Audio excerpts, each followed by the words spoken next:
Welcome to the From Imposter to Empowered podcast. I'm your host, Jill Perrick, mindset coach and imposter syndrome expert, and I'm here to tell you that imposter syndrome isn't a life sentence. It's just a dysfunctional way of thinking. If you feel like your ideas are unoriginal, that your message isn't necessary or important, or like you're a complete and total fraud, then you've come to the right place. Time to kick your inner imposter to the curb and create life-changing results for you and your clients. Let's get started. Hey, everybody. Welcome back to the pod, the From Imposter to Empowered podcast with me, your host, Jill. And I am so excited to be at the end of February now already, the end of February 2021, which is pretty crazy. As I'm recording this, it's the beginning of January-ish. I'm just getting a head start on my podcast episodes because I'm being master certified in NLP as of the last 2 weeks of January. And I'm super excited for this because, as everybody knows who listens to this, I'm certified in neuro-linguistic programming, which is learning the language of the subconscious mind, helping you uncover and release those stories that you may be conscious of or are subconscious so you're not aware of them, that are holding you back in business, in life, those stories that tell you that you're not good enough, whatever it may be, uncovering those, releasing them, and then rewriting them into more empowered stories. And that is the basis of pretty much all of my coaching programs, my one-to-one coaching, my group coaching, the From Imposter to Empowered program, which starts soon, which starts like next week. I'm so excited for the second round of it. And within my single sessions and my courses, that is the basis. It's releasing and rewriting those subconscious stories so you can move forward in a more empowered way. So, to get into this episode, I always fucking say this, but I swear it's going to be short. I'm going to try my best to keep it short, especially because this is a very easy to understand concept with regards to skills versus traits. And the reason why I am incorporating this into this episode is because I had this thought about a month or two ago when I was talking to a client, because she was talking about like getting into the online space and doing all these things that are seemingly hard at first. So like showing up on stories when you're not used to showing up all the time, or creating content, or creating reels, or going live, or even doing stuff with like her website or what have you. And it made me really think about the fact that we see skills and traits in the same realm in terms of being like, we should be able to be good at certain things right away. This is like a subconscious belief where if we're not immediately good at something, especially if you're really used to being good at stuff, especially if you were that all-star child or that really smart child who grew up hearing that you were really smart and you really knew how to do things, or you were organized, or whatever it may be, that identity you have for yourself, if you are really used to being good at things right off the bat, when you come into the online space and start doing this whole business stuff, or even just like running your own business in general and doing it on your own for a little while, it can be really overwhelming, and you can get those feelings of imposter syndrome because you're like, how come this isn't easy for me? How come this feels hard? And as we know, when things feel hard, we either want to stop doing them, we want to avoid them, we don't want to continue doing it, we start making it mean something about us, about our business, about our success, what have you. And again, like, this is another way for you to look at how imposter syndrome can affect you in business, because if you're so used to being good at things straight off the bat, I think I have a podcast episode where I talk about the natural genius, which is somebody who believes that if they're not automatically good at something or competent at something, that they must not be good enough, must be a fraud, etc. But the thing is you are thinking that something that is supposed to be a learned skill is an inherent trait, and that's just not the case whatsoever. It is a skill to learn how to show up on Instagram stories. It is a skill to learn how to write. I cannot stand when someone says, I'm just not good at writing, because writing is a learned skill. You did not come out of the womb and know how to write university essays or papers for school or a letter at work or whatever it is. You have had the time to continuously work on that skill. So it's actually kind of ludicrous, if you think about it, to start doing something within your online business and believe that it means that you're not good at it, or that you're not capable, or that it means something about you and your success just because you're not good at it straight off the bat. And I will also challenge you to think that what tells you that you're not good at it? Because a lot of the time we're not getting a ton of feedback from our audience regarding our content and stuff like that. The only feedback we do receive is if we solicit it from somebody else, so a coach or something like that,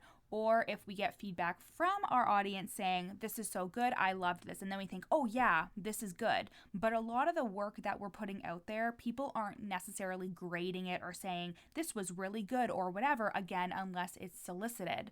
And then you could turn around and think, well, because I didn't get a lot of comments on my post, or because of this or because of that, this must mean that I'm not a good writer. This must mean that I'm not good at marketing. This must mean that I don't know how to properly talk about pain points. You know what I mean?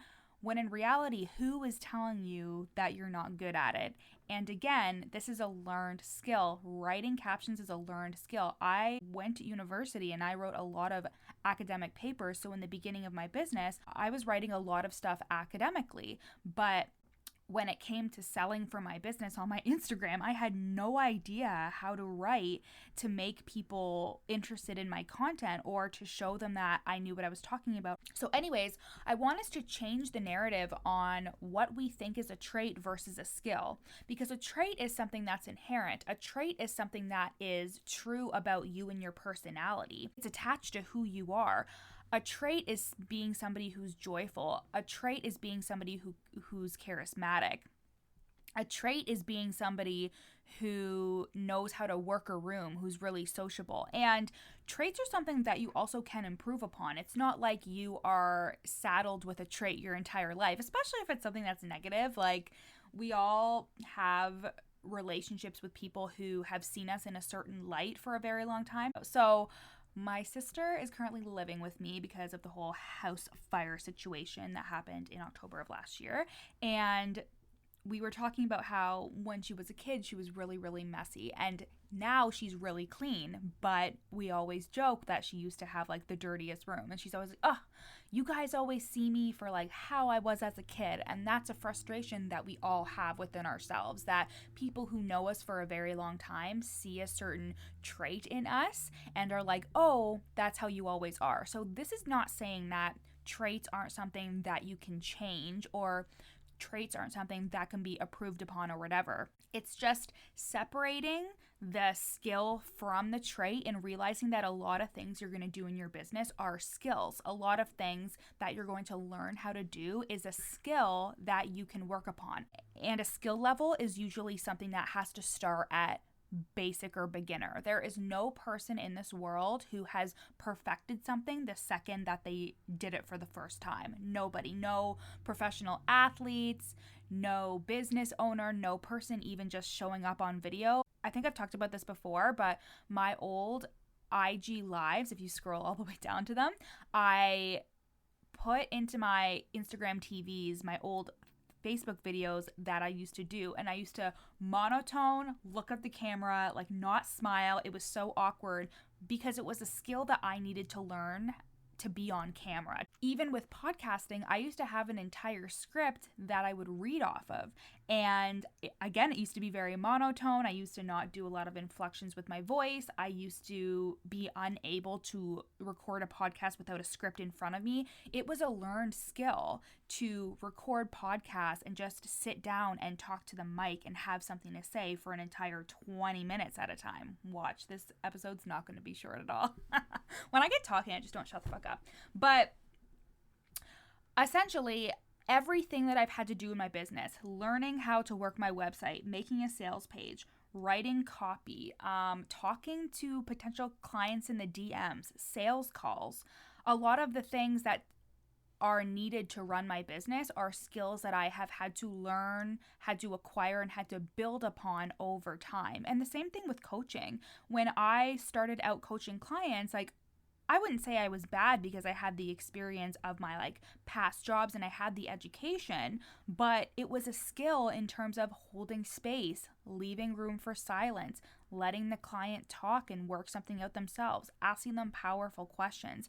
These were skills that I had to build upon. And in the beginning, I was really hard on myself that I didn't think that I was a great coach right off the bat, because asking the questions and doing the certain techniques and stuff like that, it felt hard for me at first. It felt difficult, and I was like, oh, being a coach is a trait. Like, being a good coach is like a personality trait or whatever. Just like you would think that somebody who is sociable is just like a natural thing for them. But it was actually a learned skill. And everything in your business, if you look at it that way, instead of looking at yourself as, okay, this is something that I'm just not good at. Instead, if you saw it, okay, this is a skill that I have to build upon, instead of this is who I am. Because again, if we identify too strongly with the things that we do, we make it mean that that's all who we are, you know? So even though you're not going to say, I identify as someone who's terrible at doing a sales page, it's all those things accumulated. So it's all those things built up, like, I'm not good at the tech side of my business and it's overwhelming and I'm not going to be able to run my business the way that I want to in the future because I can't figure out the tech and I don't have the money to hire someone to help me with the tech. So someone's going to see it and they're not going to like it because the tech's not like... These are all things that we snowball, and it turns into, I'm not good enough and I'm not going to be able to run a successful business, all because you're beating yourself up about a fucking sales page. So I hope that that makes sense, that skills and traits are two completely different things, that you can start to do something and build upon it, and that is a skill. The trait is like a quality. A trait is a characteristic of you that you have, and it's more about like who you are instead of something that you're good at or something that you do. A trait is more of who you are instead of something that you do. And everything you do in your business is something that you do. If you're a coach and you're coaching, that is something that you're doing. If you are kind and warm, that is something that you are. And again, traits can also be seen in a negative light. So you can have negative traits, but who doesn't? Like, who doesn't have some toxic trait inside of them that they need to work on because, like, you're a human, you're not perfect. But I just wanted to really drive the point home that if you feel like you're not good at things in your business, or something is hard, or you've never done something before, so you're kind of afraid and leery to try it, again, it's usually because you're afraid of the feeling. So you're afraid of not being good at it, and you're afraid of beating yourself up and going down the rabbit hole, and then it leading it to a self-sabotaging action. And a skill is always something that you can build upon. So a skill is always something that you can work on and consistently do. When I started out in the coaching space and I had my very first website, I did it all on my own, and I spent I don't know how many useless hours working on this fucking website because I didn't know how to work it at first. I had no idea. So I spent a lot of time learning how to build up that skill. And with Kajabi too, like, if anybody has Kajabi, it's something that you really have to become accustomed to because it's not intuitive whatsoever. It's definitely not. It's definitely not for a beginner when someone is starting out. But now it hosts all my stuff and I have it all and I know how to work it, and that has taken time. I wasn't immediately good at working with Kajabi, but if I let that stop me from creating the crappy sales pages at first, or doing this or doing that, then I just wouldn't have had the opportunity to build upon that skill. So that's what I want you to take away from today's episode, is the fact that there is a difference between skills and traits, and just because you're not good at something off the bat, it doesn't mean that you can't build upon it, because a trait is more so a characteristic, who you are, and a skill is not about who you are. A skill is something that you do, and that means it's something that can be improved upon, whether it's building a sales page or coaching your client or doing a task for a client if you're a service provider, etc. So I love you guys. Hope you love this episode. Talk to you later. Thanks so much for listening to the From Imposter to Empowered podcast. Check out the show notes to get started on your free 3-day challenge to overcome your inner imposter. Once you're done listening today, screenshot this episode and share it to your Instagram story, tagging me at YourCoachJill so I can share it on my page. See you next time.